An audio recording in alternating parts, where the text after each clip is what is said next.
नमस्कार दोस्तों, स्वागत है आपका हमारे YouTube चैनल रेडियो जाइल में। तो जैसा कि हमने यूपी पीसीएस के लिए एक टेस्ट सीरीज स्टार्ट करी थी पीसीएस मंत्रा की, तो उसके लगभग 6 से 7 टेस्ट हमने ऑलरेडी आपको डिस्कस कर चुके हैं।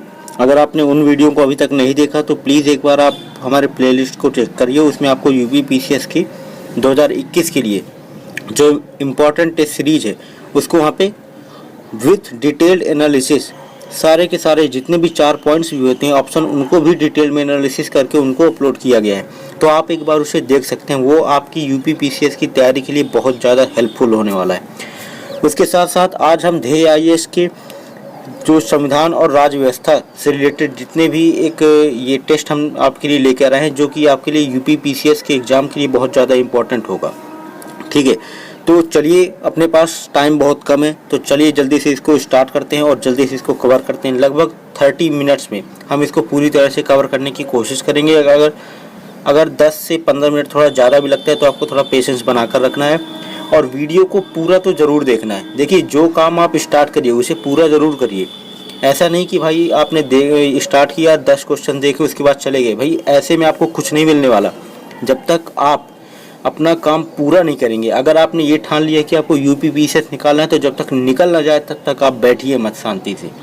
तो अगर आपने इस टेस्ट सीरीज को देखना स्टार्ट किया है तो लास्ट तक पूरी तरह से इसको देखिए, तभी जाके आप कुछ गेन कर पाएंगे इससे।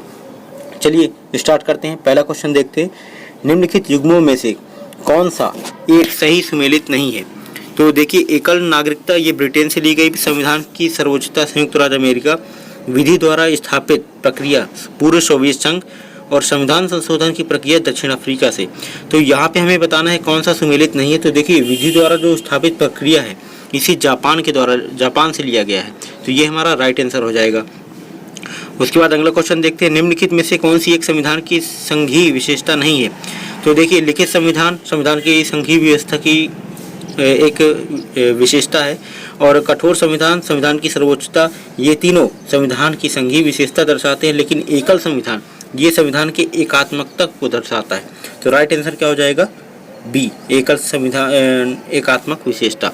उसके बाद देखते हैं, निम्न कथनों पर विचार करें। संविधान संशोधन विधेयक का प्रारंभ केवल लोकसभा में प्रस्ताव पारित करके किया जा सकता है।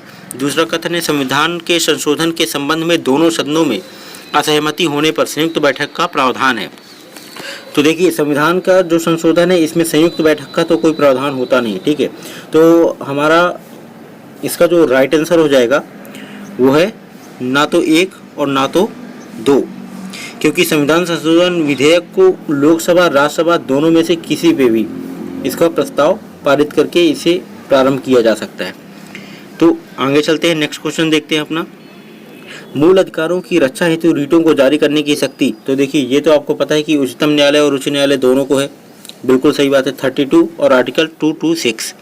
आगे देखते हैं, निम्नलिखित कथनों में से कौन से सत्य कथन है। यदि राज्यसभा राज्यसूची के किसी विषय को राष्ट्रीय महत्व का घोषित करे तो संसद उस पर कानून बना सकती है, या ऐसी विधि अधिकतम 1 वर्ष तक प्रभावी होगी।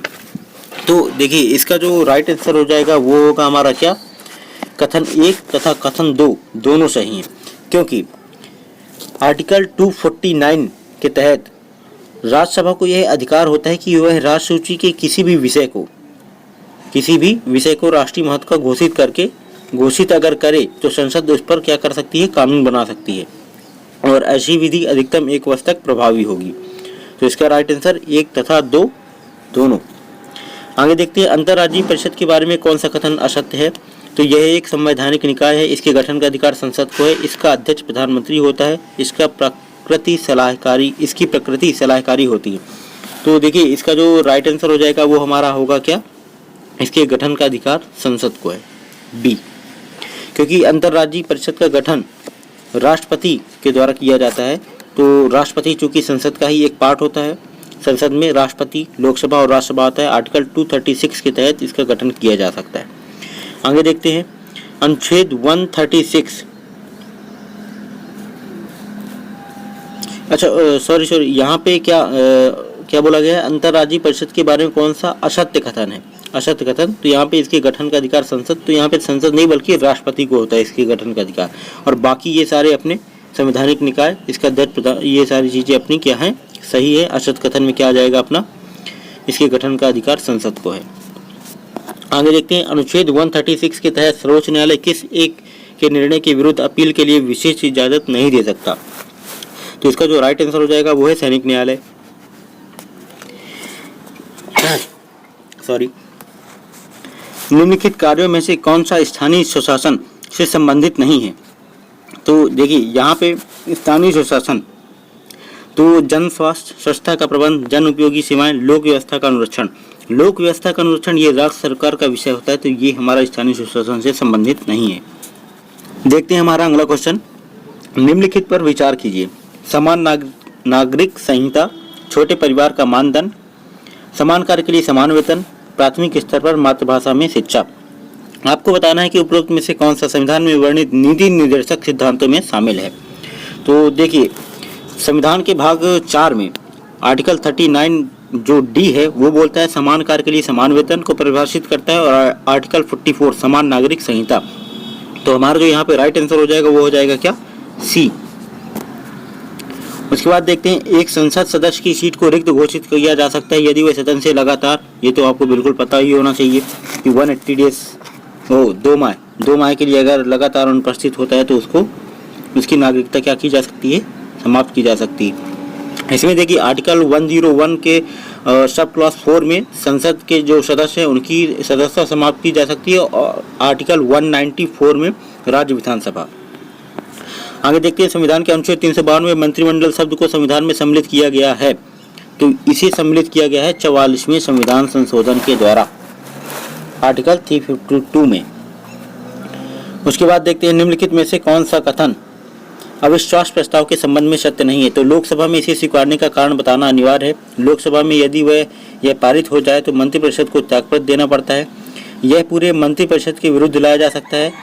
सभी कथन सत्य हैं।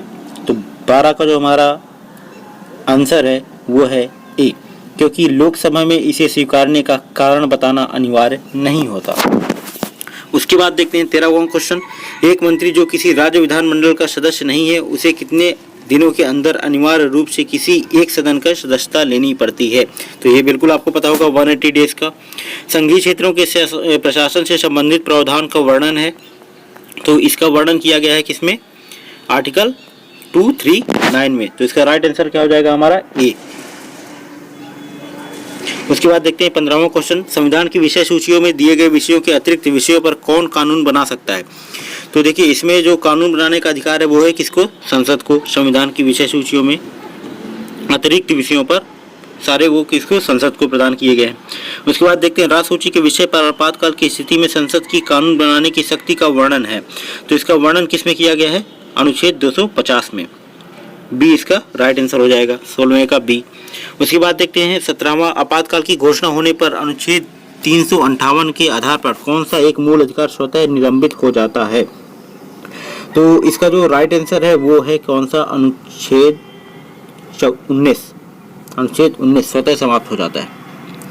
उसके बाद देखते हैं, उपराष्ट्रपति को उसके पद से हटाया जा सकता है, तो उपराष्ट्रपति को उसके पद से हटाने के लिए राज्यसभा द्वारा संकल्प पारित कर पूर्ण बहुमत से संकल्प पारित करना होता है। उसके बाद ये लोकसभा को प्रेषित किया जाता है। तो इसका राइट आंसर कौन सा हो जाएगा? बी। आगे देखते हैं, हाल ही में केरल ने सर्वोच्च न्यायालय में नागरिकता संशोधन अधिनियम को चुनौती देने वाली याचिका दायर की। यह याचिका संविधान के किस अनुच्छेद के अंतर्गत दायर की गई है? तो इसको देखिए, इसे दायर किया गया है अनुच्छेद 131 के तहत इसे दायर किया गया है केरल राज्य के द्वारा सर्वोच्च न्यायालय में नागरिकता संशोधन अधिनियम को चुनौती देने के लिए। तो ये बहुत ही इंपॉर्टेंट क्वेश्चन है, ठीक है, क्योंकि ये भी हाल ही में करंट अफेयर वगैरह में काफ़ी ज़्यादा हाईलाइटेड है, तो इसे आप जरूर एक बार याद रखिएगा। आप एक काम करिए, जो पॉइंट्स मैं आपको बोलता जा रहा हूँ लिखने के लिए, वो तो आप जरूर एक बार नोट कर लीजिए, ठीक है। आगे देखते हैं, निम्नलिखित कथनों में से कौन से सही हैं? तो देखिए, संसदीय व्यवस्था विधायिका और कार्यपालिका शक्तियों के विभाजन के सिद्धांत पर आधारित है। संविधान केंद्र तथा राज्य दोनों में संसदीय प्रणाली की स्थापना करता है। तो देखिए, इसमें अपना जो संसदीय व्यवस्था विधायिका और कार्यपालिका शक्तियों के विभाजन के सिद्धांत पर आधारित है। तो विधायिका, कार्यपालिका और न्यायपालिका ये तीनों होते हैं, ठीक है। तो यहाँ पे हमारा जो राइट आंसर होगा वो होगा क्या? कि संविधान केंद्र तथा राज्य दोनों में संसदीय प्रणाली की स्थापना करता है। ये बिल्कुल सही है, ठीक है। तो इसका जो राइट आंसर हो जाएगा वो हो जाएगा कौन सा, केवल बी। ये यहाँ पे संसदीय व्यवस्था विधायिका और कार्यपालिका शक्तियों के विभाजन के सिद्धांत पर यहाँ पे आधारित नहीं है, ठीक है। तो ये हमारा गलत कथन हो जाएगा।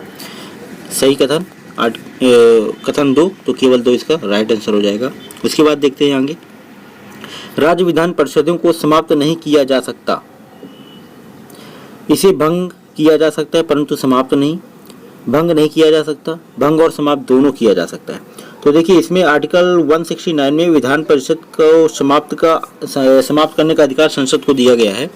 तो इसका जो राइट आंसर हो जाएगा वो है क्या, कि इसे भंग नहीं किया जा सकता। 21 का हमारा सी राइट आंसर हो जाएगा।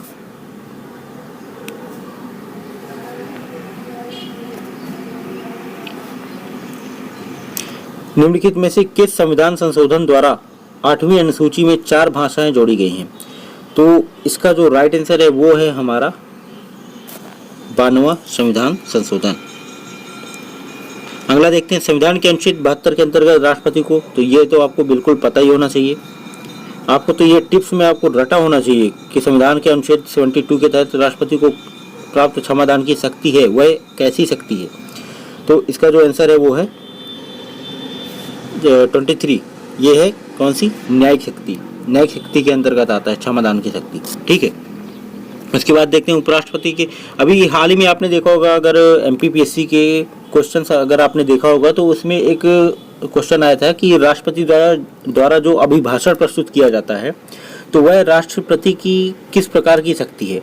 तो उसमें उसकी विवेकाधीन की शक्ति आता है उसकी अभिव्यक्ति में। तो इस प्रकार के देखिए आपको कुछ क्वेश्चन से इधर उधर के, जैसे कि आप बिहार पीएससी अगर आप लगा रहे हैं या आईएएस के लगा रहे हैं और एमपीपीएससी वगैरह, इसमें भी आप एक बार देख सकते हैं, कुछ क्वेश्चंस आपको इससे भी आइडिया लग सकता है। तो उपराष्ट्रपति के कार्यवाहक राष्ट्रपति के रूप में कार्य करने के दौरान राज्यसभा के सभापति के रूप में कौन कार्य करते हैं? तो इसमें जो राइट आंसर रहेगा वो है राज्यसभा का उपसभापति।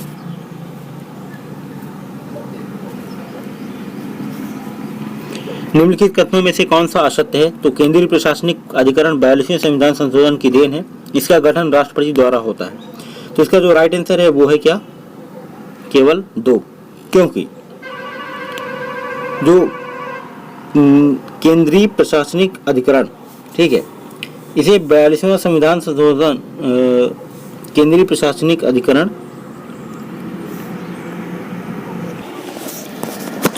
तो यहाँ पे देखिए 42वां संविधान संशोधन 1976 में 14 का में अधिकरण का वर्णित किया गया है, लेकिन देखिए इसका जो गठन है वो राष्ट्रपति के द्वारा नहीं बल्कि संसद के द्वारा किया जाता है। तो इसका जो राइट आंसर हो जाएगा वो है क्या, केवल 2। यहाँ पे कौन सा है, असत्य कथन है। तो इसका राइट आंसर केवल 2। आगे देखते हैं, भारतीय संविधान सभा की कुल 15 महिला सदस्यों में से एकमात्र मुस्लिम महिला थी। तो इसका देखिए आपको यहाँ पे 15 सदस्यों में से जैसे मुख्य नाम तो आपको याद ही होंगे, सुचेता कृपलानी, विजया लक्ष्मी पंडित और राजकुमारी और सरोजनी नायडू, लेकिन यहाँ पे पूछा है आपको क्या एकमात्र मुस्लिम महिला। तो इसका जो राइट आंसर है वो है क्या, बेगम एजाज रसूल। बेगम एजाज रसूल, ये आपको याद रखना चाहिए, बेगम एजाज रसूल, ये इसका राइट आंसर हो जाएगा। उसके बाद देखते हैं, राज्य भूमि सुधार अधिनियमों को संवैधानिक सुरक्षा प्रदान करने हेतु सम्मिलित किया गया है। तो इसे सम्मिलित किया गया है 9वीं अनुसूची में, भूमि सुधारों को 9वीं अनुसूची में। उसके बाद देखते हैं, 42वें संविधान संशोधन द्वारा कुछ विषयों को राज्य सूची से समवर्ती सूची में शामिल किया गया है। वह विषय हैं जो इनमें सम्मिलित नहीं है, वह विषय जो इसमें सम्मिलित नहीं है। तो देखिए इसमें नाप एवं तौल, शिक्षा तथा वन, न्याय तथा प्रशासन, विवाह एवं तलाक। तो इसमें विवाह एवं तलाक को समवर्ती सूची में शामिल नहीं किया गया है, ठीक है। तो यहाँ पे जैसे बोल रहा है कि 42वें संविधान संशोधन द्वारा कुछ विषयों को राज्य सूची से समवर्ती सूची में शामिल किया गया है, वह विषय जो इनमें सम्मिलित नहीं है। तो विवाह और तलाक ये इसमें सम्मिलित नहीं है। आगे देखते हैं, निम्नलिखित कथनों पर विचार कीजिए और अंत में दिए गए कूट से सही उत्तर का चयन कीजिए। कथन 1 है, भारत के संविधान में एक संघीय प्रणाली का प्रावधान है। बिल्कुल सही बात है। और फिर बोल रहा है कि उसने एक बहुत शक्तिशाली केंद्र की संरचना करी है।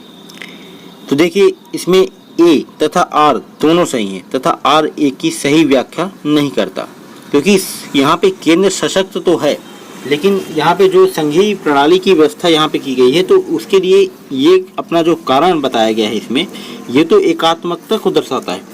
तो इसमें क्या हो जाएगा, आर ए की सही व्याख्या नहीं करता, आर ए की सही व्याख्या नहीं करता। तो इसका राइट आंसर बी।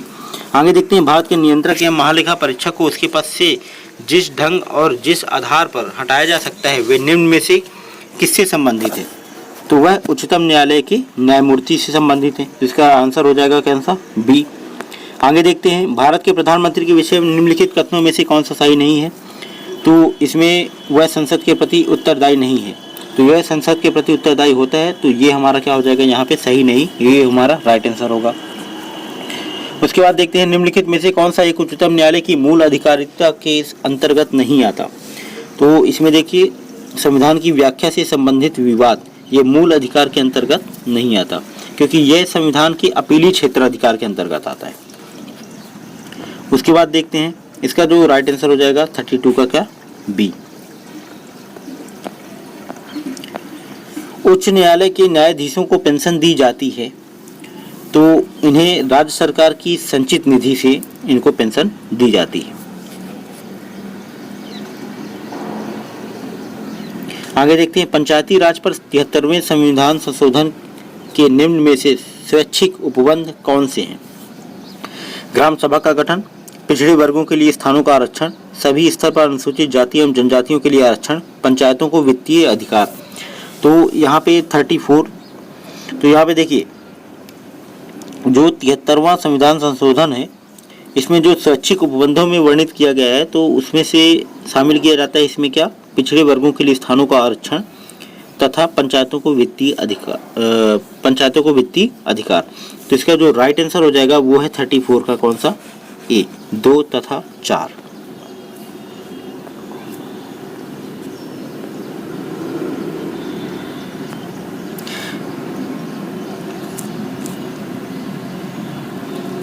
राष्ट्रीय आपातकाल के संबंध में निम्नलिखित कथनों पर विचार करें। राष्ट्रपति केंद्र तथा राज्यों के मध्य करों के वितरण को संशोधित कर सकता है। केंद्र तथा राज्य के मध्य विधायी शक्तियों का सामान्य वितरण निलंबित हो जाता है, राज्य विधायिका निलंबित हो जाती है। तो इसमें आपको बताना है कि राष्ट्रीय आपातकाल के संबंध में निम्नलिखित कथनों में से कौन से सही हैं। तो यहाँ पे जो हमारा राइट आंसर है वो है, राष्ट्रपति केंद्र तथा राज्यों के मध्य करों के वितरण को संशोधित कर सकता है। तो ये हमारा यहाँ पे राइट है। केंद्र तथा राज्यों के मध्य विधायी शक्तियों का सामान्य वितरण निलंबित हो सकता है, ये भी बिल्कुल सही। तो यहाँ पे राज्य विधायिका निलंबित नहीं हो सकती, ठीक है, लेकिन ऐसा हो सकता है कि उसके जो शक्तियाँ हैं वो केंद्र के पास चली जाएं। तो ऐसे में 34 का जो हमारा राइट आंसर हो जाएगा वो हो जाएगा 1 तथा 2 सही हैं, 35 का सी। निम्नलिखित में से किस एक संविधान संशोधन द्वारा राष्ट्रीय आपातकाल की घोषणा मंत्रिमंडल की लिखित सूचना पर ही लागू करना अनिवार्य कर दिया गया है? तो इसमें देखिए, जो 44वें संविधान संशोधन के द्वारा यहाँ पर जैसे कि 42वें संविधान संशोधन में क्या किया गया था कि आपातकाल के लिए अनुमोदन की आवश्यकता नहीं थी, लेकिन 44वें संविधान संशोधन में उस प्रावधान को पलटकर उसे वापस से क्या कर दिया गया था कि लागू करने के लिए मंत्रिमंडल की लिखित सूचना आवश्यक होगी। तो इसका जो राइट आंसर हो जाएगा वो हो जाएगा हमारा क्या, सी।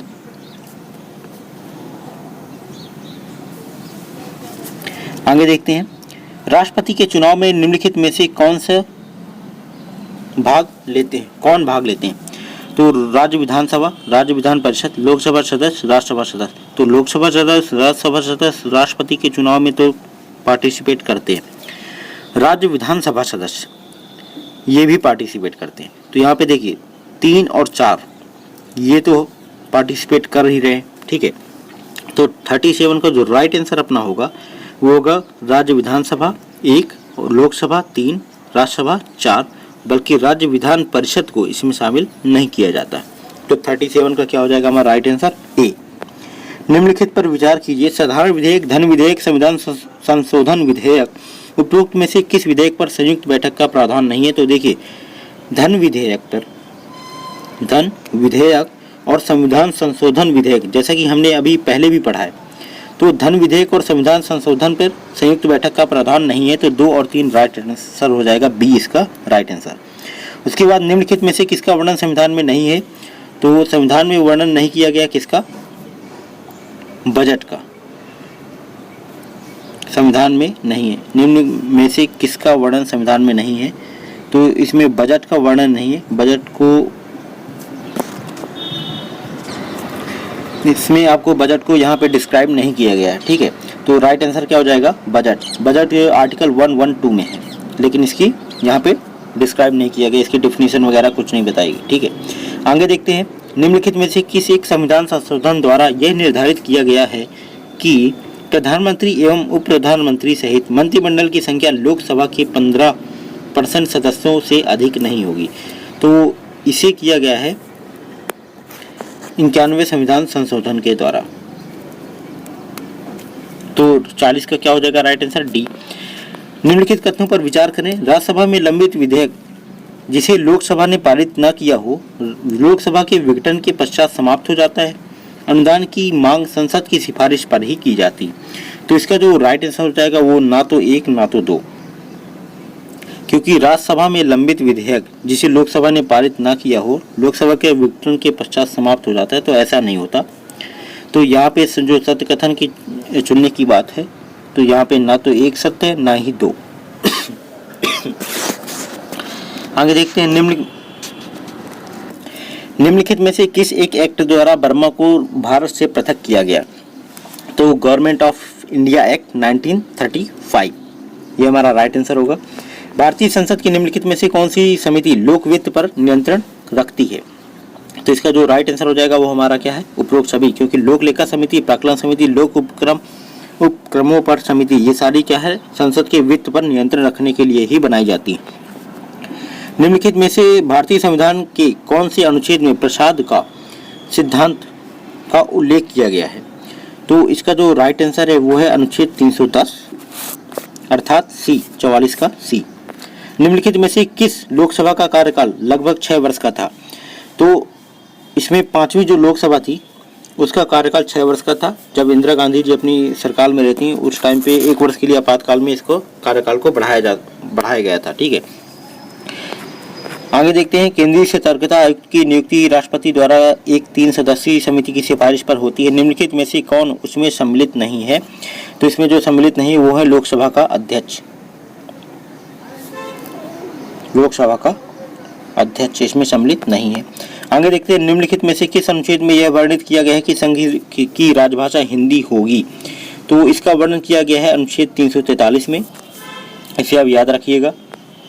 आगे देखते हैं, निम्नलिखित कथनों में से कौन से सही है। तो साधारण विधेयक पर गतिरोध होने की स्थिति में राज्य विधानमंडल में संयुक्त बैठक का प्रावधान है, बिल्कुल सही बात है। साधारण विधेयक पर गतिरोध होने पर विधान परिषद उसे कुल 4 माह विलंब कर सकती है। तो इसका जो राइट आंसर है वो है केवल 2, क्योंकि हमारा केवल 1 सही नहीं है। क्यों नहीं है सही, साधारण विधेयक पर गतिरोध होने की स्थिति में राज्य विधानमंडल पे यहाँ पे बात की गई, ना कि संसद में। आगे देखते हैं, निवारक निरोध संविधान की किस सूची में शामिल है। तो यह निवारक निरोध यह समवर्ती सूची में शामिल है। इसका राइट आंसर हो जाएगा 49 का सी। निम्नलिखित में से किस संविधान संशोधन द्वारा मूल कर्तव्य की संख्या 11 हो गई है। तो ये आपको याद होना चाहिए, 86 2002 में कॉन्स्टिट्यूशन अमेंडमेंट हुआ था। मूल कर्तव्य केवल नागरिकों के लिए, केवल विदेशियों के लिए, नागरिकों एवं विदेशियों के लिए, इनमें से कोई नहीं। तो इसका जो राइट आंसर हो जाएगा वो है अपना क्या, केवल नागरिकों के लिए। निम्नलिखित में से कौन एक संवैधानिक संस्था है। तो यहाँ पे देखिए, केंद्रीय सूचना आयोग और केंद्रीय सचिवालय मतलब संसदीय सचिवालय। तो देखिए इसमें से संसदीय सचिवालय यह एक संवैधानिक संस्था है जिसका वर्णन आर्टिकल 98 में मिलता है। बाकी राष्ट्रीय मानवाधिकार हो गए, केंद्रीय सूचना आयोग, ये सांविधिक हैं, ठीक है।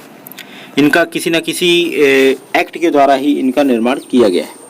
तो संसद में शून्यकाल होता है तो जब अत्यधिक महत्व के मामले उठाए जाते हैं, जब कोई सरकारी कार्य नहीं होता, प्रातःकालीन और अपराह्नकालीन सत्रों के बीच का मध्यांतर, जब विपक्षी दल के प्रस्तावों को स्वीकार किया जाता हो। तो देखिए यहाँ पे इसका जो राइट आंसर है वो है 53 का ए, क्योंकि शून्यकाल में जो राष्ट्रीय सामरिक महत्व के जो अत्यधिक महत्व वाले मुद्दे होते हैं उन्हें ही शून्यकाल में उठाया जाता है, जो कि 1 आवर का होता है। आगे देखते हैं, राष्ट्रपति एक अध्यादेश जारी कर सकता है जब उसे समाधान हो जाता है कि तत्काल कार्यवाही की जानी आवश्यक है।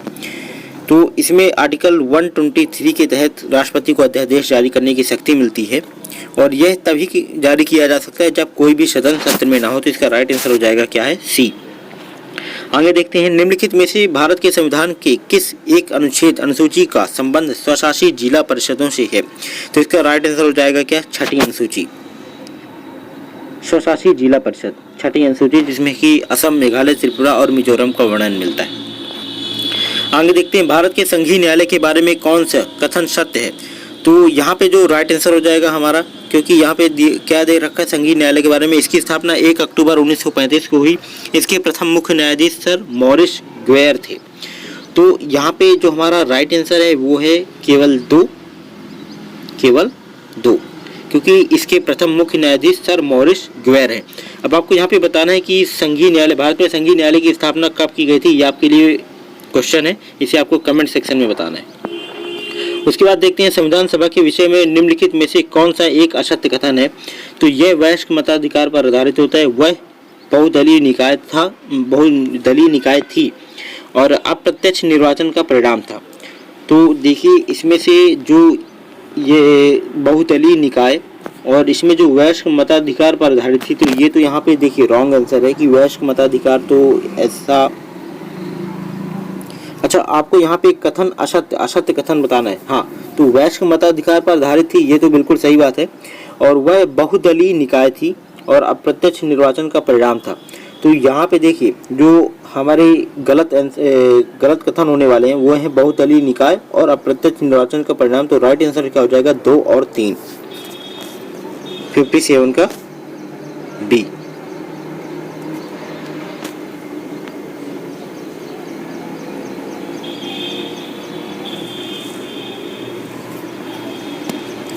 ग्राम पंचायत की स्थापना प्रत्यक्ष रूप से चुने प्रतिनिधियों द्वारा होनी चाहिए, जबकि पंचायत समिति व जिला परिषद का गठन अप्रत्यक्ष रूप से चुने सदस्य द्वारा होना चाहिए। यह सुझाव किस समिति द्वारा दिया गया था। वेरी गुड, बहुत ही अच्छा क्वेश्चन है ये। तो इसका जो आंसर है बलवंत राय मेहता समिति। उसके बाद देखते हैं, निम्न में से कौन सी शक्तियाँ अनन्य रूप से राज्यसभा को दी जाती हैं।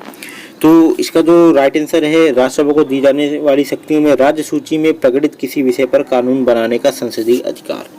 तो इसका राइट आंसर क्या हो जाएगा, ए। आगे देखते हैं, और इसमें एक और है, कौन सा, नवीन अखिल भारतीय सेवाओं के सृजन के लिए संसद को प्राधिकृत करना। तो 1 और 2 इसका राइट आंसर हो जाएगा, ए नंबर। आगे देखते हैं, उच्चतम न्यायालय के संदर्भ में निम्न में से कौन सा कथन सही है। तो यहाँ पे देखिए उच्चतम न्यायालय अभिलेखनीय न्यायालय है, बिल्कुल राइट, सही बात है। स्वयं की अवमानना के लिए दंडित कर सकता है, बिल्कुल सही बात है। स्वयं के लिए दिए गए निर्णयों की समीक्षा, बिल्कुल सही बात है। तो इसका आंसर हो जाएगा डी। राज्य विधानमंडल के संदर्भ में सत्यकूट का चयन कीजिए। तो विधानसभा अध्यक्ष आंग्ल भारतीय समुदाय में से एक सदस्य को विधानसभा के लिए नामित कर सकता है, विधानसभा अध्यक्ष। विधानसभा द्वारा पारित विधेयक को विधान परिषद अस्वीकृत कर दे तो दोनों सदनों की संयुक्त बैठक का प्रावधान है। हमने इसे पहले भी चर्चा किया है। तो इसमें ना तो 1 सही होगा ना तो 2, क्योंकि यहाँ पे जो आंग्ल भारतीय समुदाय की जो मनोनीत करने की या नामित करने की जो शक्ति है वो राज्यपाल या राष्ट्रपति के पास ही होती। निम्नलिखित कथनों पर विचार कीजिए और अंत में दिए गए कूट से सही उत्तर का चयन कीजिए। राज्यपाल की नियुक्ति राष्ट्रपति की मुहर लगे आज्ञापत्र के माध्यम से होती है। यह एक स्वतंत्र संवैधानिक कार्यालय है। तो देखिए यहाँ पे जो राइट आंसर हो जाएगा हमारा वो होना चाहिए क्या, ए तो सही है परंतु आर गलत है। ऐसा क्यों, क्योंकि यह एक स्वतंत्र संवैधानिक कार्यालय ऐसा तो नहीं है सर। ठीक है, राज्यपाल की नियुक्ति राष्ट्रपति के मुहर लगी आज्ञा पत्र के माध्यम से होती, बिल्कुल सही बात है, और वह उसके प्रसाद पर्यंत ही कार्य करता है। तो यहाँ पे देखिए कथन एक जो है वो तो सही है, लेकिन कारण आर यहाँ पे सही नहीं है। तो संसद के सत्र के संबंध में निम्नलिखित में से कौन सी शक्ति राष्ट्रपति को नहीं है? तो इसमें से सदन के स्थगन की शक्ति राष्ट्रपति को नहीं है, क्योंकि सदन का जो स्थगन होता है वो अध्यक्ष के द्वारा किया जाता है। सत्य कथन का चयन कीजिए। तो भारत में नए राज्य के गठन की शक्ति संसद में है। भारत में एक नया राज्य सृजित करने वाले विधेयक को संसद की 2/3 बहुमत से पास कराना आवश्यक है। तो यहाँ पे देखिए 2/3 बहुमत की जो बात करी गई है, तो एक साधारण बहुमत से ही राज्यसभा में जो भारत में जो नए राज्यों का सृजित करने का प्रावधान है उसे हम साधारण बहुमत से पारित करवा सकते हैं। तो यहाँ पे जो राइट आंसर हो जाएगा 64 का, वो हो जाएगा केवल 1। आगे देखते हैं, असत्य कथन का चयन कीजिए। निर्वाचक मंडल के अपूर्ण होने के आधार पर राष्ट्रपति का चुनाव स्थगित किया जा सकता है। राष्ट्रपति पद के लिए उम्मीदवार का नाम कम से कम 100 निर्वाचकों द्वारा प्रस्तावित तथा 50 के द्वारा अनुमोदित। तो देखिए यहाँ पे जो हमारा राइट आंसर होने वाला है वो होने वाला है हमारा 1 तथा 2 दोनों।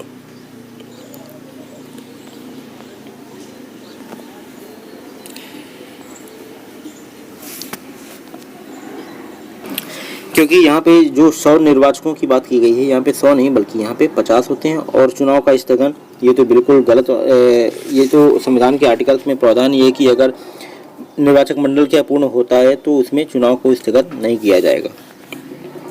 जिला न्यायाधीश पद पर नियुक्ति के लिए निम्नलिखित में से कौन सी योग्यता होनी चाहिए? तो वह केंद्र या राज्य सरकार में किसी सरकारी सेवा में कार्यरत ना हो, उसे कम से कम 7 वर्ष का अधिवक्ता का अनुभव हो, उच्च न्यायालय ने उसकी नियुक्ति की सिफारिश की हो, उपरोक्त सभी। तो इसका जो राइट आंसर है वो है उपरोक्त सभी। भारत के संविधान में धार्मिक एवं भाषाई अल्पसंख्यक किस अनुच्छेद में वर्णित है? तो इसका वर्णन किया जाता है आर्टिकल 30 में। ठीक है, आर्टिकल 30 में। तो 67 का आंसर क्या हो जाएगा? Article 30C। निम्नलिखित में से किस योजना को राव एवं मनमोहन योजना कहा जाता है? तो यह है 8वीं पंचवर्षीय योजना को राव और मनमोहन योजना कहा जाता है। सत्य विकल्प का चयन कीजिए। नीतिगत कटौती, बजट मांग घटाकर 1 रुपया करना। अर्थगत कटौती, बजट की मांग का एक निश्चित सीमा तक कम करना। सांकेतिक कटौती, बजट की मांग में से 100 रुपये कम कर दिए जाएं। उपरोक्त सभी कथन सत्य हैं। तो यहाँ पे देखिए उपरोक्त सभी कथन नहीं सत्य हैं। ये सारे यहाँ पे जितने भी नीतिगत कटौतियाँ जो भी इनकी परिभाषा दी गई है वो बिल्कुल सही है। अनुसूचित जाति एवं अनुसूचित जनजाति, ये तो 1989 आपको बिल्कुल ही याद ही होना चाहिए, टिप्स में याद होना चाहिए ये तो आपको। उसके बाद देखते हैं, राज्य मानवाधिकार आयोग के अध्यक्ष एवं अन्य सदस्यों को उनके पद से कौन हटा सकता है? तो इसे हटाने की शक्ति होती है किसे? सिर्फ राष्ट्रपति को। वारिता अनुक्रम में लोकसभा अध्यक्ष होता है। तो वारिता अनुक्रम में लोकसभा का अध्यक्ष भारत के मुख्य न्यायाधीश के समकक्ष होता है। तो 72 का आंसर क्या हो जाएगा? बी। सूची 1 सूची 2 से सम्मिलित करें और नीचे दिए गए कूटों की सहायता से सही उत्तर का चयन करें। प्रक्रिया नियम समिति डॉक्टर राजेंद्र प्रसाद। मौलिक अधिकार उप समिति जवाहरलाल नेहरू। संघीय संविधान समिति वी पट्टाभी सीतारमैया। सदन समिति। तो यहाँ पे देखिए जो यहाँ पे संघीय संविधान समिति, ये तो आपको पता होना चाहिए, जवाहरलाल नेहरू इसके अध्यक्ष थे। तो यहाँ पे सी का क्या होने वाला है? 2। सी का 2। यहाँ पे सी का 2 किस में है? सिर्फ बी में है। सी का 2 किस में है? सिर्फ बी में। तो आप सिर्फ एक क्वेश्चन के तर्ज पर ही इसका आंसर आप मार्क कर सकते हैं अगर आपको बाकियों में कंफर्मेशन नहीं है। तो ऐसे आपको एलिमिनेशन और ऐसे आपको ट्रिक्स और थोड़ा सा आपको क्या करना है, स्मार्ट वर्क भी करना है इस प्रकार से। निम्न में से कौन अनुच्छेद गांधीवादी विचारधारा से संबंधित नहीं है? तो गांधीवादी विचारधारा से संबंधित अनुच्छेदों में से 43B ये सम्मिलित नहीं है। उसके बाद देखते हैं, निम्न में से कौन सी समिति मूल कर्तव्यों से संबंधित नहीं है? तो देखिए 1 सेकंड, हम जरा यहाँ पे मिस्टेक कर रहे लगता है। 73 का तो हमारा बी हो गया, गांधीवादी विचारधारा। तो इसके लिए हमने यहाँ पे लगता है कि अच्छा ठीक है, यहाँ पे अनुच्छेद जो 51 है ये गांधीवादी विचारधारा से संबंधित नहीं है, सॉरी, तो यहाँ पे मिस्टेक हुआ, यहाँ पे गांधीवादी विचारधारा से संबंधित नहीं है, तो यहाँ पे अनुच्छेद जो 51 है ये गांधीवादी विचारधारा से संबंधित नहीं है। इसके बाद 75 का, निम्न में से कौन सी समिति मूल कर्तव्य से संबंधित नहीं है? तो देखिए अशोक चंदा समिति ये फंडामेंटल राइट से, फंडामेंटल ड्यूटीज से संबंधित नहीं है, तो इसका राइट आंसर क्या हो जाएगा? सी। उसके बाद देखते हैं वित्तीय आपातकाल के संदर्भ में निम्न कथनों पर विचार करें। तो वित्तीय आपात की घोषणा को घोषित तिथि के 1 माह के भीतर संसद की स्वीकृति मिलना अनिवार्य है। वित्तीय आपात के समय राष्ट्रपति केंद्र सेवा में लगे सभी व्यक्तियों और उच्चतम एवं उच्च न्यायालय के न्यायाधीशों के वेतन एवं भत्ते में कटौती का आदेश जारी कर सकते हैं। तो आपको बताना है कथन 1 सत्य है, कथन 2 सत्य है, दोनों सत्य हैं या दोनों असत्य हैं। तो इसका जो राइट आंसर है वो है क्या? केवल 2। इसमें 360 में वित्तीय आपातकाल की प्रावधान है और इसमें 1 माह के भीतर संसद की स्वीकृति मिलना अनिवार्य है, इसका ऐसा कोई वर्णन इसमें नहीं है। तो 76 का क्या हो जाएगा हमारा राइट आंसर? केवल 2, जो कि हमारा सत्य है। यहाँ पर 1 की जगह 2 माह का, यहाँ पे 2 माह के टाइम इसमें मिलता है संसद की स्वीकृति के लिए। भारत का महान्यायवादी संसद की बैठक में भाग ले सकता है किंतु मत नहीं दे सकता, वर्णित है। तो इसका वर्णन किया गया है अनुच्छेद 88 में। 77 का कौन सा आंसर है अपना? डी। राज्य महाधिवक्ता के संबंध में निम्नलिखित कथनों में से कौन सा एक असत्य है? तो देखिए इसमें से अपने कार्य संबंधी कर्तव्यों के तहत उसे भारत के किसी न्यायालय में सुनवाई का अधिकार प्राप्त होता है। विधानमंडल के दोनों सदनों में बिना मताधिकार के बोलने में भाग लेने का अधिकार। संविधान में महाधिवक्ता के वेतन भत्तों को निश्चित नहीं किया गया है और इनके वेतन भत्तों का निर्धारण राज्यपाल द्वारा किया जाता है। तो आपको बताना है असत्य कथन। तो 78 में जो असत्य कथन है वो हमारा है कौन सा? ए, क्योंकि अपने कार्य संबंधी कर्तव्यों के तहत उसे भारत के किसी न्यायालय में सुनवाई का अधिकार प्राप्त है। तो यहाँ पे भारत नहीं बल्कि राज्य होना चाहिए, तो ये हमारा क्या हो जाएगा? असत्य कथन हो जाएगा। उसके बाद देखते हैं संसद विधि द्वारा 2 या 2 से अधिक राज्यों के लिए एक उच्च न्यायालय की व्यवस्था कर सकता है। तो ये इसका राइट आंसर क्या हो जाएगा हमारा? आर्टिकल 231 अर्थात डी। आगे देखते हैं भारतीय संविधान के अनुसार समानता का अधिकार में शामिल नहीं है। तो समानता के अधिकार में शामिल नहीं है कौन सा? पूर्ण समानता, ये शामिल नहीं है। अवसर की समानता, अस्पृश्यता का अंत, आर्टिकल 17, विधि के समक्ष समानता, ये सारी चीजें किसमें है? समानता में, लेकिन पूर्ण समानता ऐसा वर्णन नहीं किया गया। अध्यक्ष एवं उपाध्यक्ष की अनुपस्थिति में लोकसभा की अध्यक्षता कौन करता है? तो इस टाइम पे लोकसभा द्वारा अपने सदस्यों में से चुना गया एक सदस्य ही उसकी अध्यक्षता करता है। तदर्थ न्यायाधीशों की नियुक्ति उच्चतम न्यायालय में की जाती है, तो अस्थायी काल के लिए इनकी नियुक्ति की जाती है। 82 का राइट आंसर क्या हो जाएगा? डी। निम्नलिखित कथनों पर विचार किए तथा कूट की सहायता से सही उत्तर बताएं। भारत में संसदीय व्यवस्था ब्रिटिश संसदीय व्यवस्था पर आधारित है। न्यायिक पुनरावलोकन का सिद्धांत ब्रिटिश व्यवस्था की देन है। तो देखिए इसमें आपको बताना है ए कथन ए सही है और कारण आर क्या उसका सही है। तो देखिए इसमें से कथन ए ये तो सही है, 83 में कथन ए तो हमारा सही है परंतु आर गलत है, क्योंकि न्यायिक पुनरावलोकन का जो सिद्धांत है ये यूएसए से लिया गया है। आगे देखते हैं भारतीय संविधान के अनुच्छेद 371 खा में निम्न में से किस राज्य के लिए विशेष उपबंध किया गया है? तो इसका राइट आंसर क्या है? असम, बी। उसके बाद भारतीय संविधान की कौन सी अनुसूची उच्चतम न्यायालय और उच्च न्यायालय के न्यायाधीशों के वेतन से संबंधित है? तो 85 का हो गया हमारा क्या राइट आंसर? द्वितीय अनुसूची 85 का बी राइट आंसर हो जाएगा। राष्ट्रीय आपातकाल की स्थिति राज्य विधानसभा का कार्यकाल राष्ट्रीय आपातकाल की स्थिति में राज्य विधानसभा का कार्यकाल बढ़ाया जा सकता है राज्य विधानमंडल द्वारा, राज्यपाल द्वारा, भारत के राष्ट्रपति द्वारा, संसद द्वारा। तो इसका जो राइट आंसर हो जाएगा वो है संसद द्वारा। किसी दल को राष्ट्रीय दल की स्वीकृति मिलने हेतु एक शर्त यह है कि उस दल को लोकसभा की कुल सदस्य संख्या की कम से कम 2% सीटें प्राप्त हों। ये सीटें कम से कम कितने राज्यों से चुनी गई हों? तो आपको बताना है कितने राज्यों से चुनी गई ये सीटें होनी चाहिए। तो ये सीटें 3 राज्यों से चुनी होना चाहिए, ऐसा आवश्यक होता है। उसके बाद ही आपको राष्ट्रीय दल की स्वीकृति प्रदान की जाती है।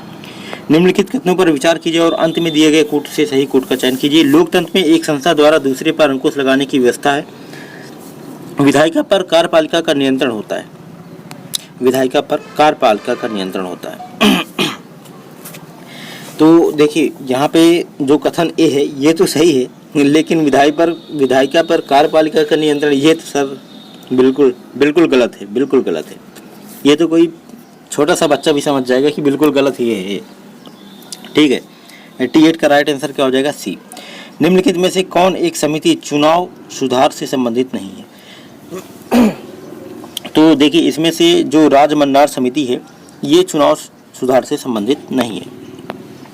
निम्नलिखित में से किस एक की नियुक्ति राष्ट्रपति द्वारा नहीं की जाती? तो देखिए इसमें से जो राज्य लोक सेवा आयोग का अध्यक्ष है इसकी नियुक्ति राष्ट्रपति के द्वारा नहीं की जाती बल्कि राज्यपाल के द्वारा। निम्नलिखित में से कौन एक संविधान के मूल ढांचे का भाग नहीं है? तो इसमें से समाजवादी राज्य ये संविधान के मूल ढांचे का भाग नहीं है। संविधान की प्रस्तावना के संदर्भ में निम्नलिखित कथनों में से कौन सा सही है? बेरूबाद में इसे संविधान का भाग नहीं माना गया और प्रस्तावना में अभी तक 3 बार संशोधन हो चुका है। तो देखिए संशोधन सिर्फ एक बार हुआ है, वो भी 42, और बेरूबाद में बिल्कुल सही बात है कि उसे संविधान का भाग नहीं माना गया था। तो इसमें राइट आंसर क्या हो जाएगा अपना? क्या? ए। IR कोएल्होवाद 2007 निम्न में से किस विषय से जुड़ा है? तो ये जुड़ा है किससे? 9वीं अनुसूची से। उसके बाद देखते हैं लोकपाल और लोकायुक्त अधिनियम के संदर्भ में सत्य कथन को चुने। तो लोकपाल में एक अध्यक्ष और अधिकतम 8 सदस्य होते हैं। इसमें 50% न्यायिक सदस्य होते हैं। लोकपाल की CBI के अधीक्षण और निर्देशन की शक्ति प्राप्त होती है या उपरोक्त सभी। तो इसका राइट आंसर क्या है? उपरोक्त सभी। विधान परिषद के संदर्भ में निम्नलिखित कथनों पर कौन सा असत्य है? तो विधान परिषद राज्य विधानमंडल का उच्च सदन होता है। राज्य विधान परिषद का आकार राज्य विधानसभा में उपस्थित सदस्यों की कुल संख्या की 1/3 से अधिक नहीं हो सकता। तो यहाँ पे देखिए ना तो एक सही है और ना ही 2 सही है, क्योंकि विधान परिषद राज्य विधानमंडल का उच्च सदन होता है। राज्य विधानमंडल का उच्च सदन होता है। यहाँ पे आपको असत्य कथन बताना है। ठीक है, तो ना तो एक असत्य है और ना तो 2 असत्य है।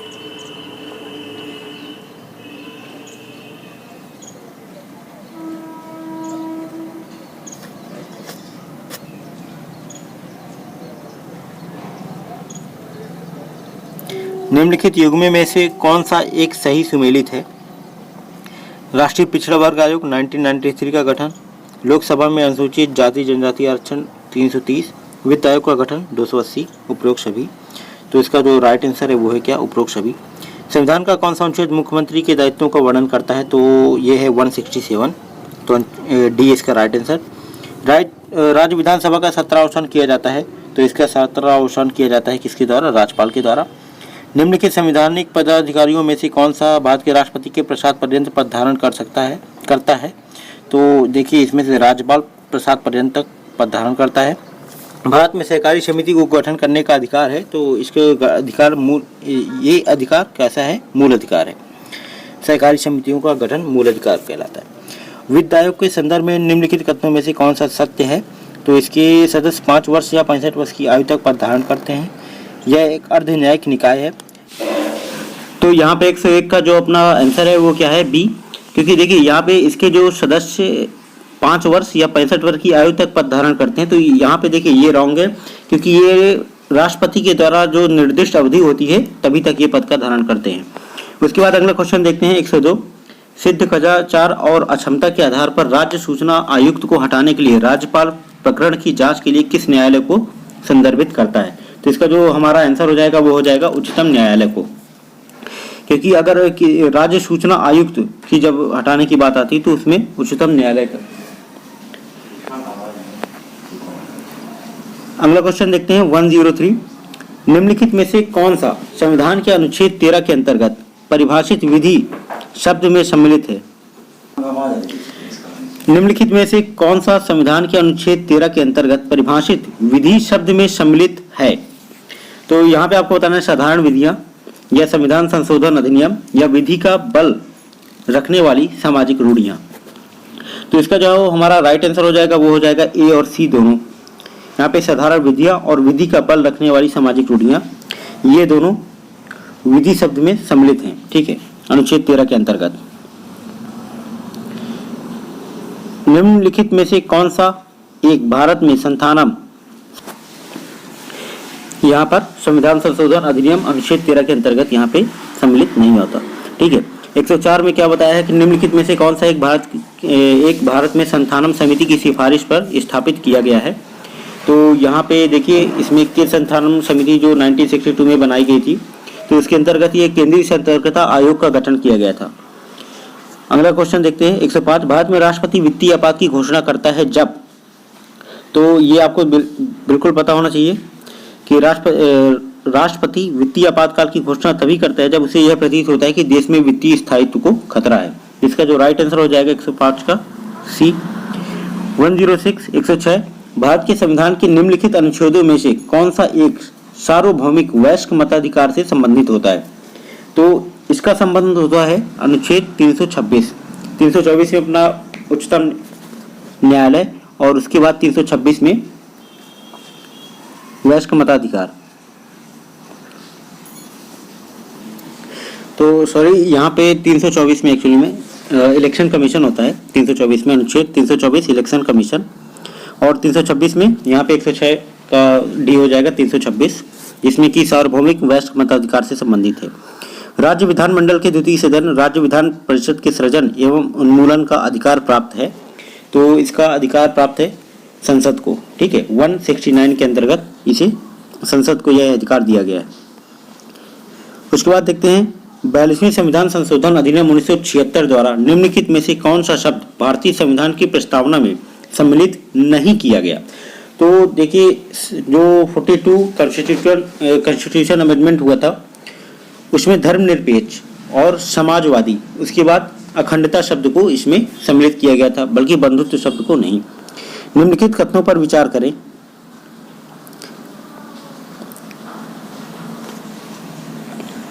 बाईस जनवरी 1947 को संविधान सभा द्वारा भारत को संविधान देने का प्रस्ताव पारित किया गया।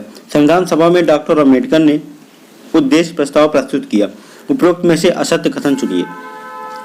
तो यहाँ पे देखिए, जो हमारा संविधान सभा में डॉक्टर अम्बेडकर ने उद्देश्य प्रस्ताव को प्रस्तुत किया, ये तो बिल्कुल गलत है, क्योंकि पंडित जवाहरलाल नेहरू जी ने इसको प्रस्तुत किया था। और 22 जनवरी 1947 को संविधान सभा द्वारा भारत को संविधान देने का प्रस्ताव पारित कर लिया गया था। तो ये इसमें जो असत्य कथन हो जाएगा वो क्या हो जाएगा, 109 का बी। उसके बाद देखते हैं निम्नलिखित में से कौन भारतीय संविधान के 73वें संशोधन में सम्मिलित है। ग्राम पंचायत, नगर पालिका परिषद, जिला पंचायत, क्षेत्र पंचायत। तो इसका जो राइट आंसर हो जाएगा वो हमारा क्या हो जाएगा, सी 1, 3 और 4। 1, 3 और 4। यहाँ पे नगर पालिका परिषद ये 73वें संविधान संशोधन के अंतर्गत शामिल नहीं है, क्योंकि यह शामिल है 74वें संविधान संशोधन के अंतर्गत। भारतीय संविधान के किस भाग में अनुसूचित जाति जनजाति के आरक्षण तथा आंग्ल भारतीय समुदाय के प्रतिनिधित्व से संबंधित प्रावधान किया गया है। तो इसका प्रावधान किया गया है भाग 16 में, आर्टिकल 320 से 342 के आसपास। ठीक है। 330 से 342। निम्नलिखित में से किस वाद में पंथ निरपेक्षता को संविधान का आधारभूत ढांचा घोषित किया गया है। तो पंथ निरपेक्षता को संविधान का आधारभूत ढांचा ये घोषित किया गया था कब, बोमई बनाम भारत संघ वाद जो हुआ था उसमें पंथ निरपेक्षता को संविधान का आधारभूत ढांचा घोषित किया गया था। और केशवानंद भारती, ये तो आपको याद होना ही चाहिए, जिसमें कि कॉन्स्टिट्यूशन अमेंडमेंट को इसमें स्वीकार किया गया था। बल्कि इसमें ये भी इस मेंशन किया गया था कि जो उद्देश्य का है, इसके मूल जो इसका मोटो है, ठीक है, उस पर कोई परिवर्तन नहीं होना चाहिए। निम्नलिखित युग्मों में से कौन सा सही सुमेलित नहीं है।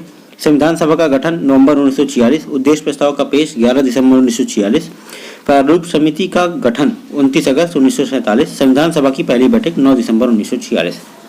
तो इसका जो गलत कथन होगा उसमें हो जाएगा अपना क्या, उद्देश्य प्रस्ताव का पेश होना 11 दिसंबर 1946। ये हमारा यहाँ पे रॉन्ग आंसर हो जाएगा, क्योंकि इसमें 11 दिसंबर की जगह क्या होना चाहिए अपने को, यहाँ पे 13 दिसंबर होना चाहिए। ठीक है, तो ये इसलिए ये रॉन्ग है। जनहित याचिका के संबंध में निम्न कथनों पर विचार करें। इसका आरंभ मूलतः अमेरिका में हुआ था, भारत में इसकी शुरुआत न्यायमूर्ति P.N. भगवती और न्यायमूर्ति V.R. कृष्ण अय्यर ने की थी। आपको बताना है उपरोक्त में से असत्य कथन है। तो यहाँ पे देखिए असत्य कथन यहाँ पे इसने पूछा है, तो ना तो एक ही असत्य है ना तो दो, क्योंकि ये दोनों कथन यहाँ पे सही हैं जनहित याचिका के लिए। ये न्यायिक सक्रियता से संबंधित ही होता है। जनहित याचिका और न्यायिक सक्रियता एक दूसरे के पूरक ही लगभग माने जाते हैं, ठीक है। उसके बाद देखते हैं 115, निम्नलिखित कथनों पर विचार कीजिए तथा दिए गए कूट की सहायता से सही उत्तर बताएं। कथन 1 कहता है रिटों के संबंध में उच्च न्यायालय की अधिकारिकता उच्चतम न्यायालय से विस्तृत है। कारण क्या है इसका? संसद को अनुच्छेद 139 के तहत यह शक्ति प्राप्त है कि वह उच्चतम न्यायालय को किन्हीं प्रयोजनों के लिए रिट जारी करने की शक्ति प्रदान करे। तो यहाँ आपको क्या बताना है? सही उत्तर बताएं, ठीक है। तो देखिए यहाँ पे 115 का अपना क्या आंसर हो जाएगा? यहाँ पे फिर ए और आर दोनों सही तो हैं, लेकिन आर ए की सही व्याख्या नहीं करता। क्यों? क्योंकि रिटों के संबंध में जो उच्च न्यायालय की अधिकारिता उच्चतम न्यायालय से विस्तृत है, और यहाँ पे कारण क्या बताया गया है कि संसद को अनुच्छेद 139 के तहत यह शक्ति प्राप्त है कि वह उच्चतम न्यायालय को किन्हीं प्रयोजनों के लिए रिट जारी करने की शक्ति प्रदान करे। अब देखिए यहाँ पे जो रिट जारी करने की जो शक्ति है, ये कॉन्स्टिट्यूशन के द्वारा उच्चतम न्यायालय और उच्च न्यायालय को यहाँ पे प्रदान की गई है। तो यहाँ पे इसका रीजन ये नहीं हो जाएगा, इसका रीजन तो जनरली अपना क्या होगा? कॉन्स्टिट्यूशन वाला है। लेकिन यहाँ पे संसद को जो अनुच्छेद 139 के तहत जो शक्ति प्राप्त है वो भी यहाँ पे सही है, लेकिन ये इसकी सही व्याख्या नहीं करता।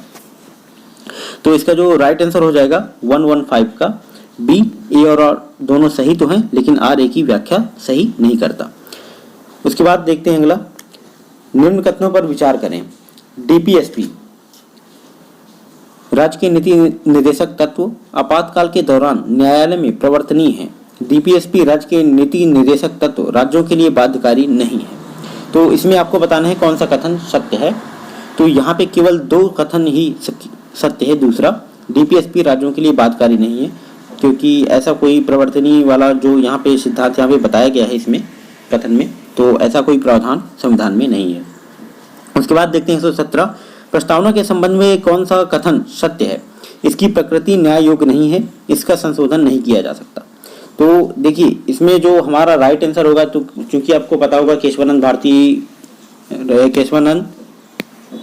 बनाम भारत संघ वाला जो वाद था, उसमें प्रस्तावना में संशोधन के लिए इसमें सुप्रीम कोर्ट के द्वारा ये कहा गया था कि प्रस्तावना में संशोधन किया जा सकता है, लेकिन उसके मूल ढांचे में कोई परिवर्तन ना आए, जो कि 1973 के आसपास शायद, हाँ 1973 में इसका ये केस आता है, ठीक है।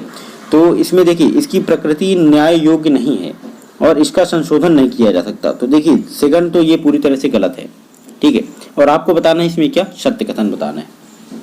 तो 117 का अपना आंसर क्या होने वाला है? केवल एक, क्योंकि यहाँ पे हर जगह दो और एक अपना इसकी प्रकृति न्याय योग्य नहीं है, ये भी गलत कथन है। तो ये सही कथन है, ठीक है। यदि किसी राज्य की विधानसभा का अध्यक्ष पद त्यागना चाहे, यदि किसी राज्य की विधानसभा का अध्यक्ष पद त्यागना चाहे तो उसे अपना त्यागपत्र देना पड़ता है। ये तो आपको पता होना चाहिए विधानसभा उपाध्यक्ष को। ओके 179, निम्नलिखित अनुच्छेदों में किस एक का संबंध प्रशासनिक अधिकरणों की स्थापना से है? तो इसका जो राइट आंसर है वो है अनुच्छेद 323 ए, ठीक है। 119 का ये राइट आंसर है। भारत के संविधान के तहत निम्नलिखित में से कौन सा एक मूल अधिकार नहीं है? समता का अधिकार, स्वतंत्रता का अधिकार, नागरिकता का अधिकार और शोषण के विरुद्ध। तो जाहिर सी बात है नागरिकता का अधिकार। उसके बाद देखते हैं भारत सरकार द्वारा लिए गए उधार का वर्णन निम्न में से किस अनुच्छेद में है? तो ये देखिए भारत सरकार के द्वारा जो भी उधार या जो भी ऋण लिया जाता है उसका वर्णन आपको मिलता है किसमें? 292 में, जिसमें कि भारत सरकार के द्वारा दिए गए उधारों का वर्णन लिए गए। राज्यपाल अपने क्षमादान की शक्तियों का प्रयोग करता है, तो किस आर्टिकल के तहत आपको बताना है? तो ये आर्टिकल है 161, तो इसका राइट आंसर बी हो जाएगा। भारतीय संविधान के अनुच्छेद 25 में प्रयुक्त हिंदू शब्द किसे सम्मिलित नहीं करता? तो यहाँ पे देखिए, यहाँ पे हिंदू शब्द में बौद्ध, जैन, पारसी, सिख, इनमें से कौन सम्मिलित नहीं है? तो यहाँ पे देखिए पारसियों को इसमें सम्मिलित नहीं किया गया। प्रथम बार उत्तरदायी शासन शब्द का प्रयोग किया गया था, तो इसका प्रयोग किया गया था प्रथम बार उत्तरदायी शासन का प्रयोग 1919 के अधिनियम में। उसके बाद देखते हैं इसका बी राइट आंसर हो जाएगा। निम्नलिखित युग्मों में से कौन सा एक सही सुमेलित नहीं है? 371 ए नागालैंड, 371 बी असम, 371 एच अरुणाचल प्रदेश, 371 आई क्या मिजोरम। तो यहाँ पे देखिए 125 में डी जो 371 आई है ये गोवा के लिए है, ना कि मिजोरम के लिए। उत्तर प्रदेश में जिला योजना समिति में सम्मिलित किया जाता है। तो इसका जो राइट आंसर हो जाएगा वो हो जाएगा अपना क्या, उपयुक्त सभी को। यहाँ पे ग्राम पंचायत, क्षेत्र पंचायत, नगर पंचायत सभी को सम्मिलित किया गया। ठीक है, तो 126 का डी। भारतीय संघ को परम संघ किसने कहा था? Paramount federation. इसे कहा गया था किसके द्वारा? के संथानम जी के द्वारा। अगला क्वेश्चन देखते हैं 128। निम्नलिखित में से कौन सा संवैधानिक निकाय है? केंद्रीय सूचना आयोग, केंद्रीय अन्वेषण ब्यूरो और या अधिकरण या राष्ट्रीय मानवाधिकार आयोग। तो यहाँ पे 128 का राइट आंसर क्या हो जाएगा अपना? अधिकरण। अधिकरण जो है ये एक संवैधानिक निकाय है। बाकी केंद्रीय सूचना आयोग, केंद्रीय अन्वेषण ब्यूरो और राष्ट्रीय मानवाधिकार ये सामाजिक निकाय है, क्योंकि इनका जो फॉर्मेशन हुआ है वो किसी न किसी एक्ट के द्वारा होता है। ठीक है तो इसलिए इसमें जो राइट आंसर हो जाएगा वो है संवैधानिक निकाय के लिए अधिकरण। निम्नलिखित भारतीय संसद की संप्रभुता को सीमित करने वाला तत्व है। तो यहाँ पे सीमित करने वाला तत्व मूल अधिकार, न्यायिक समीक्षा की व्याख्या, संविधान की लिखित प्रकृति, बिल्कुल सही। तो इसमें राइट आंसर क्या हो जाएगा? उपरोक्त सभी। 129 का डी। अगला क्वेश्चन देखते हैं, राज्यपाल द्वारा राज्य विधान परिषद के लिए कितने सदस्यों को नामित किया जा सकता है? तो इसका राइट आंसर क्या हो जाता है अपना? विधान परिषद के लिए कितने सदस्यों को नामित कर सकता है विधान परिषद के लिए? तो यहाँ पे 6। 130 का राइट आंसर क्या हो जाएगा अपना? 6।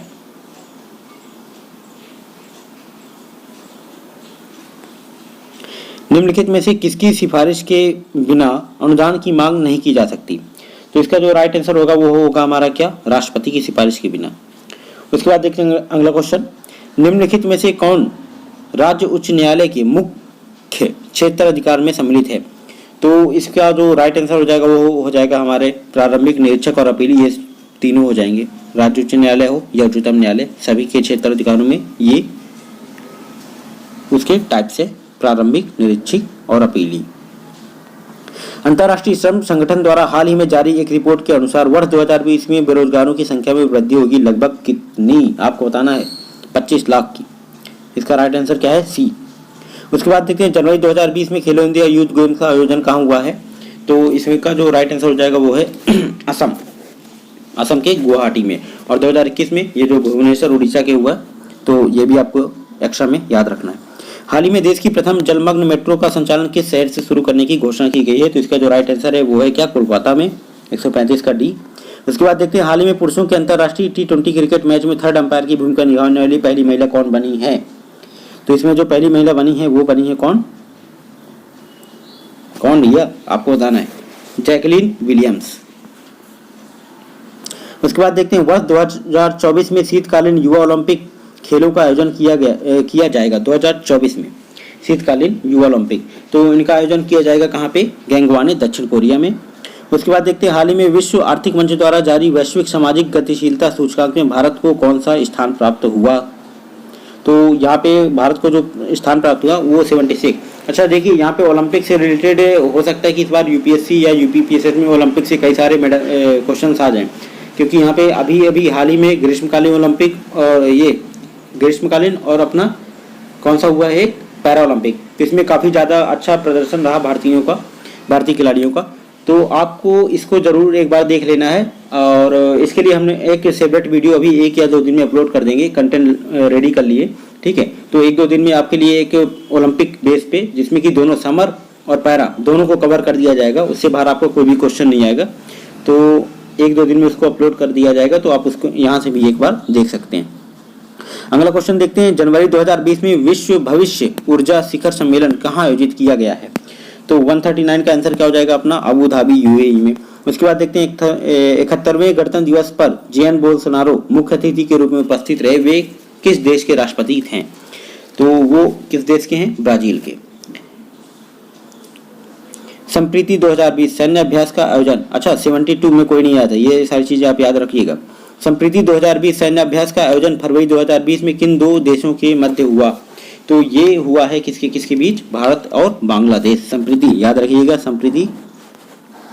हाल ही में भारतीय नौसेना द्वारा अच्छा यहाँ पे आप मालाबार जरूर याद रखिएगा, जो क्वाड देशों के द्वारा किया जा रहा है। और कहाँ पे ये किया गया है, ये दक्षिण चीन सागर के ऊपर वहाँ पे, ठीक है, ताइवान के आसपास के एरिया में वहाँ पे किया गया है। कौन सा, मालाबार एक्सरसाइज अभी हाल ही में। तो ये सारी चीज़ें आपको देखिए करंट से रिलेट करके इसको रखना है, क्योंकि क्वाड बहुत ज़्यादा हाईलाइटेड है इस समय। हाल ही में भारतीय नौसेना द्वारा किस देश के आपदा प्रभावित लोगों को मानवीय सहायता प्रदान करने हेतु ऑपरेशन वेनिला चलाया गया? तो ऑपरेशन वेनिला चलाया गया था मेडागास्कर के लिए।